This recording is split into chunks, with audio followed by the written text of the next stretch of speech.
Merci. Blaise Lasme, je viens vers vous. On a entendu votre réaction sur cette désignation par le RHDP du président Alassane Ouattara. Du côté du PPACI aussi, on a ce choix et même cette investiture de Laurent Gbagbo en tant que candidat du parti pour la présidentielle de 2025.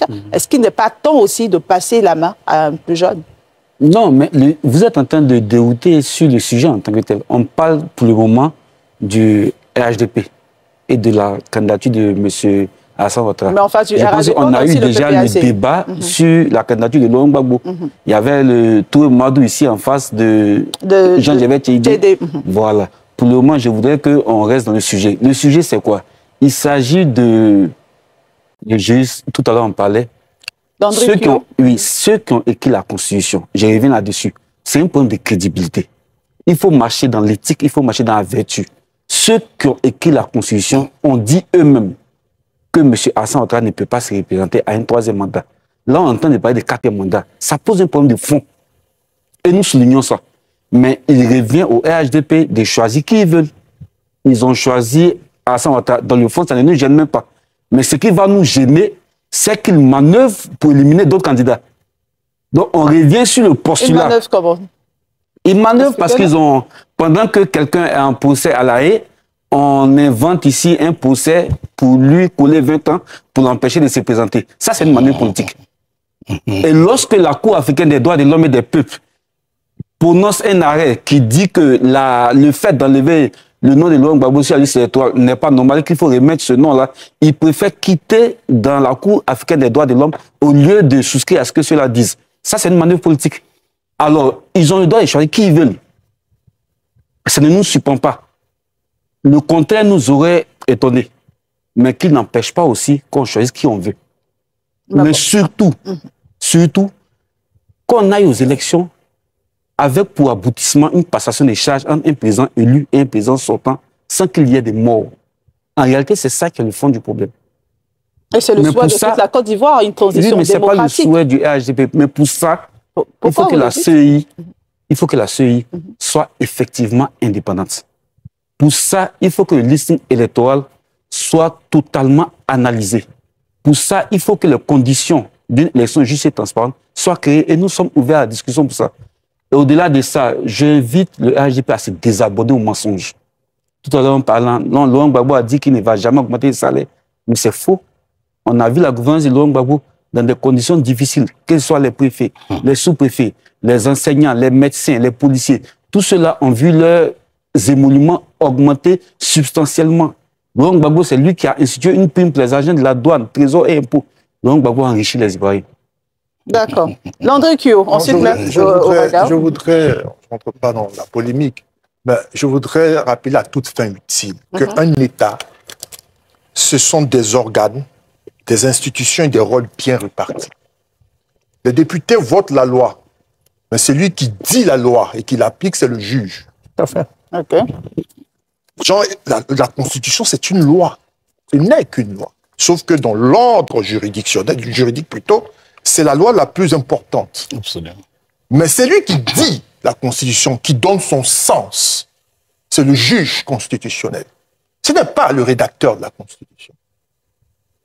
On peut réinventer l'État de Côte d'Ivoire demain, mais tel qu'il est organisé, c'est le Conseil constitutionnel qui est le seul habilité à dire comment il faut comprendre chaque disposition de la Constitution. Et c'est en ces propos qu'il faut se référer. C'est tel qu'a organisé notre État.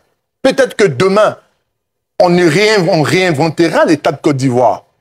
On proposera autre chose. Mais pour l'heure, il est bon de dire aux Ivoiriens ce qui est. Et ce qui est, il n'y a pas d'autre interprète de la Constitution que le Conseil constitutionnel. D'accord. Maître Ouraga.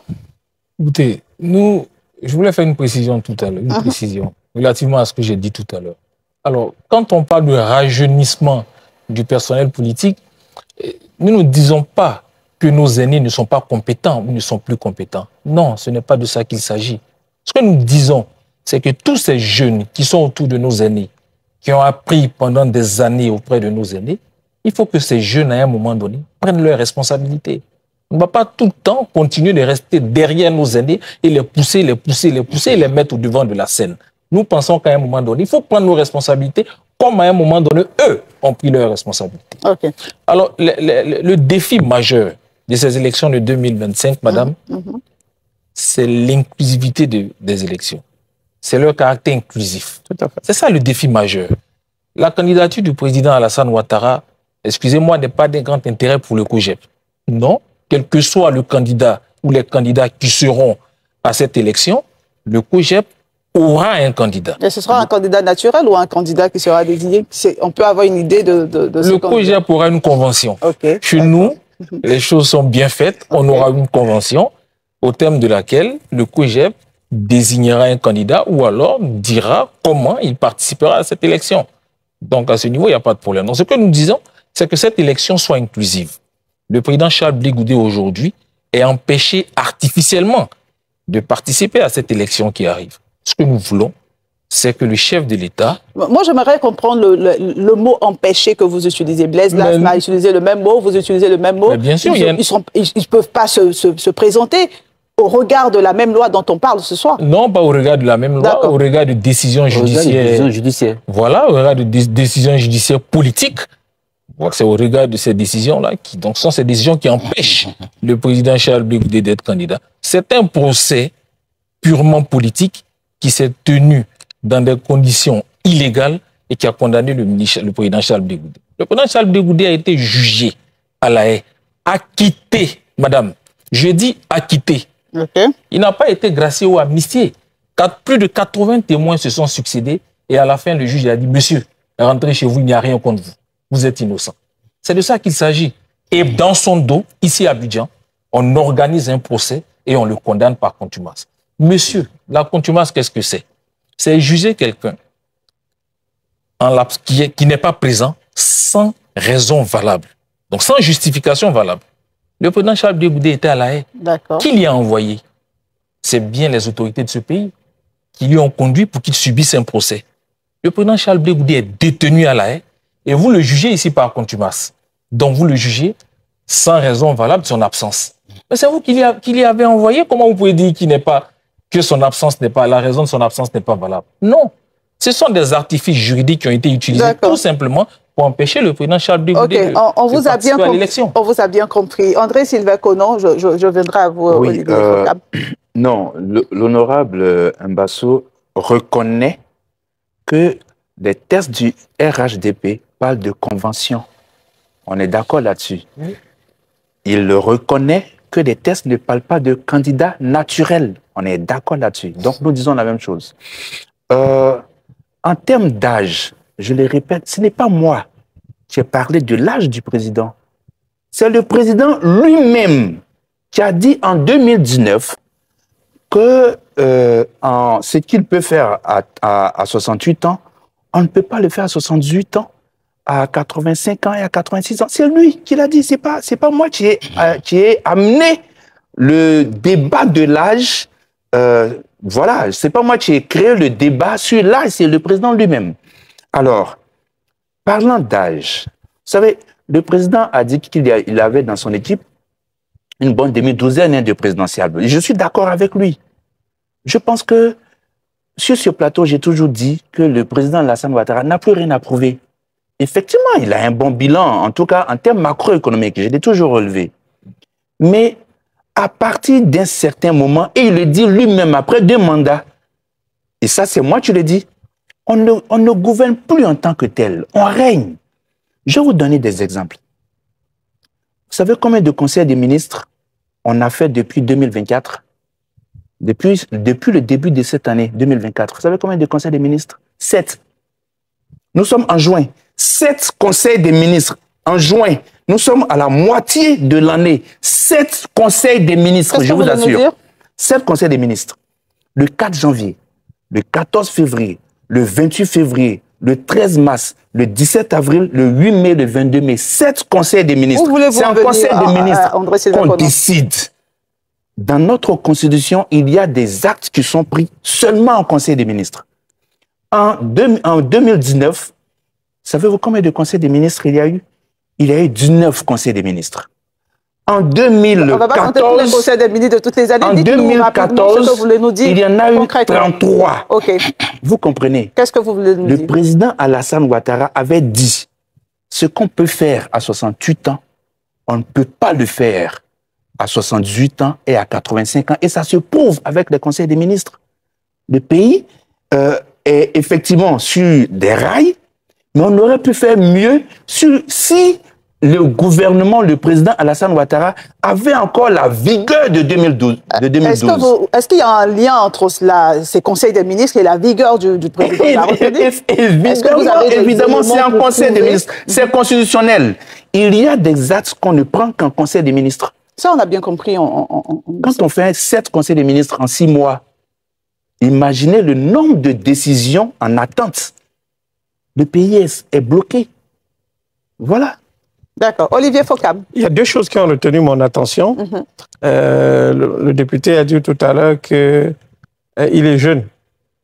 Comme pour dire que le président Ouattara a la priorité et devrait se représenter. Non, moi je dis, on n'est pas jeune à 60 ans. À 60 ans, on aspire à autre chose.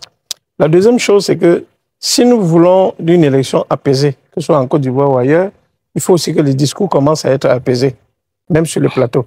Ça va facilement faciliter les choses et on ne viendra pas sur le plateau. Parce que les discours qu'on tient sur le plateau, les citoyens les tiennent dans le quartier et ça devient violent. Donc il faut aussi pour une élection apaisée que les discours soient vraiment calmes et qu'on n'aille pas dans les invectives. Pour revenir à la candidature de Ouattara, son parti a souhaité qu'il soit candidat. Attendons d'avoir sa réponse. Après, on aura une autre mission pour discuter. Là, on est en train de débattre sur, je ne veux pas dire le sexe des anges, on ne sait pas s'il sera candidat ou pas. OK? Lui, il avait dit qu'il souhaiterait partir, je m'appelle une fois, pour corroborer ce qu'il avait dit. C'était même en riant, il dit « Laissez-moi partir, laissez-moi partir ». Maintenant, entre cette époque-là et maintenant, peut-être que sa santé lui permet de continuer. Donc, c'est à lui de nous dire s'il est candidat ou pas. Nous ne pouvons pas, a priori, l'écarter du pouvoir en disant qu'il est vieux. Non. Ouais, c'est mon avis. Laissons le président Ouattara nous dire s'il va continuer ou pas. S'il sent qu'il peut continuer, alors il nous dira « je vais rempiler ». Et à partir de là, son parti va se mettre derrière lui pour lancer sa campagne. D'accord. Je viens à vous, honorable. Oui, merci beaucoup, Evelyne. Non, je voudrais dire que le RHDP n'est pas un parti politique qui agit dans le dos de ses adversaires. Okay. Le RHDP ne se cachera jamais. D'ailleurs, Laurent Gbagbo l'a dit, je suis là parce que j'ai éliminé Bédié, j'ai éliminé Ouattara. Le RHDP ne fait pas ça. Il y a bel et bien des dossiers de justice. Et ceux qui ont des dossiers de justice connaissent les voies de recours. Saisissez les voies de recours, réglez vos problèmes avec la justice, et puis il n'y a pas de débat. Ce n'est pas le RHDP qui va se cacher. Et pour quel intérêt? Pour quel intérêt? Aujourd'hui, le RHDP va se cacher pour prendre une décision pour éliminer Laurent Gbagbo. Laurent Gbagbo qui était au pouvoir et nous l'avons battu aux élections. C'est lui, on va avoir peur de lui aujourd'hui. Vraiment, il faut élever un peu le niveau du débat. Parce que tout à l'heure, il a dit que la question c'était sur la candidature du président Ouattara. Et il devait se prononcer là-dessus. Il a allé sur l'éligibilité de Laurent Gbagbo, mais ce n'est pas sur ce plateau-là qu'on va le régler. Vous connaissez les voies de recours, saisissez les voies de recours pour régler vos problèmes de droit. Relativement à la santé du président de la République, je voudrais dire que je suis un peu choqué par le censeur André Silver Kona, qui semble connaître mieux que nous, et mieux que le président même son état de santé. Je n'ai jamais parlé de santé. Mais quand vous dites qu'il n'est incapable de tenir des conseils des ministres, c'est son problème de santé. C'est vous qui le dites. C'est un problème de santé. Mais je vais vous dire que j'ai l'avantage aussi, bien qu'étant conseiller technique du secrétaire exécutif du RHDP, je suis conseiller technique du ministre de la Communication. Et chaque semaine, il y a un conseil de gouvernement. Chaque semaine, il y a un conseil des ministres. Et chaque semaine, en plus des conseils de gouvernement et des conseils des ministres, il y a les réunions du Conseil national de sécurité que le président de la République préside lui-même, tellement il tient à la sécurité de ce pays-là. Donc vous n'allez pas nous dire ici, sur un plateau télé, son âge ne lui permet plus de gouverner. Mais si son âge n'est plus de gouverner, c'est un problème de santé que vous évoquez. Vous en ferez la démonstration. D'accord, on aussi d'accord. Non. Il a dit deux choses qui sont totalement fausses. Okay. Première chose, je n'ai jamais parlé de santé du président. Jamais. Mais vous dites qu'il est incapable de gouverner. Je n'ai jamais dit qu'il est incapable de gouverner. Sur ce plateau, déjà, on est en train de manipuler mes propos. Je n'ai jamais dit qu'il est incapable de gouverner. Nous ne sommes pas adeptes de la manipulation. Ça. Sur ce plateau, je n'ai jamais dit ça. Vous êtes en train de me coller, de m'attribuer des propos que je n'ai jamais tenus. Première chose. Mais vous avez compté le nombre de conseils des ministres, selon vous. Mais qu'est-ce qui peut empêcher donc la tenue des conseils des ministres? Est-ce que c'est des conflits d'agenda? Ou bien c'est un problème? C'est quoi? Mais il faut le dire. Là, vous posez des questions, mais ne m'attribuez pas des propos. D'accord. Première chose. Deuxième chose, il a dit qu'il y a des conseils des ministres toutes les semaines. C'est faux. Il y a eu 7 conseils des ministres depuis 2024. C'est de ça que je parle. J'ai donné les dates précises. Il n'y a pas de conseil des ministres toutes les semaines. C'est faux. D'accord. Blaise Lasme. Je suis un peu blasé parce que quand j'entends les députés parler, ils n'alignent que des contre-vérités. Comment ça? Dites-moi. Oui, mais il vient de dire que chaque semaine, il se tient un conseil des ministres en Côte d'Ivoire. Et pour appuyer ou bien pour corroborer, c'est dit, il nous annonce c'est un conseiller. À ce titre-là, il est vraiment un sachant. Alors qu'il est en train de mentir. C'est pas normal. Alors, en disant que Laurent Gbagbo aurait dit que j'ai éliminé Bédié, j'ai éliminé Ouattara pour être président, c'est encore un mensonge. Vous voyez, quand on parle, on fait attention à ne pas mentir. Faisons attention aux mots que nous utilisons voilà, sur ce plateau, soyons respectueux les uns des autres. Je vais utiliser contre-vérité au lieu des mensonges. Okay. Donc, c'est des contre-vérités qu'il a. À chaque prise de parole, il en multiplie les contre-vérités. Nous n'avons pas un problème de justice. C'est important pour nous. Comme l'avocat l'a dit tout à l'heure, pendant que Laurent Gbagbo était détenu à La Haye, il était organisé en son absence un procès, disant qu'il a braqué la BCAO. Mais on disait même de Laurent Gbagbo qu'il était co-auteur, complice. L'auteur était Kone Katina. En l'absence de Laurent Gbagbo, on les juge, on trouve qu'ils sont coupables. Mais nous n'ayons pas confiance en cette justice-là, tenant compte du fait que l'État a adopté des outils qui nous permettaient de contester certaines décisions de justice. Quand on pense que ces décisions sont guidées politiquement, on a saisi la Cour africaine des droits de l'homme et des peuples à l'effet de contester cette décision. Et cette Cour africaine à laquelle l'État de Côte d'Ivoire a souscrit sous Alassane Ouattara a jugé que notre requête était fondée. Et cette Cour-là a débouté l'État de Côte d'Ivoire et leur a demandé de remettre le nom de Laurent Gbagbo sur la liste électorale. Donc, si c'est un problème de justice, la justice a réglé ce problème. Qu'on mette le nom de Laurent Gbagbo sur la liste électorale. Okay. Ce n'est plus un problème de justice, mais c'est un problème politique. Cela démontre quoi? Qu'ils ne sont forts qu'en affrontant des gens faibles. Quand c'est KKB, Afin Guessan, il n'y a aucun souci. On leur donne aujourd'hui un candidat sérieux, ils passent par des artifices judiciaires, par des artifices juridiques pour éliminer ce candidat. Mais ça ne va pas passer, bien entendu. D'accord. Moi, j'ai juste une question pour vous. Je vais rester sur ce point-là. Notamment, que pensez-vous, que répondez-vous à ceux qui pensent que le PPACI pourrait choisir un autre candidat en son sein, sachant que Laurent Gbagbo n'est pas sur la liste électorale et mener ce combat de sa réinscription sur la liste, mais tout en choisissant un autre candidat, parce que nous sommes à un peu plus de 15 mois de la présidentielle. Vous posiez la même question au HDP. Est-ce que le HDP ne pourrait pas se choisir un autre candidat? Nous disons non. Au niveau de l'ANC, Nelson Mandela était en prison, il y a fait 27 ans.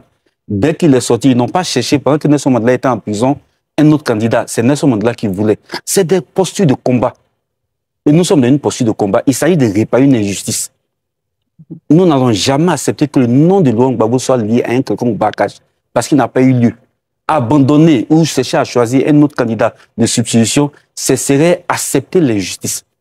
Alors que nous n'entendons pas accepter cette justice-là. D'accord. Maître Ouraga.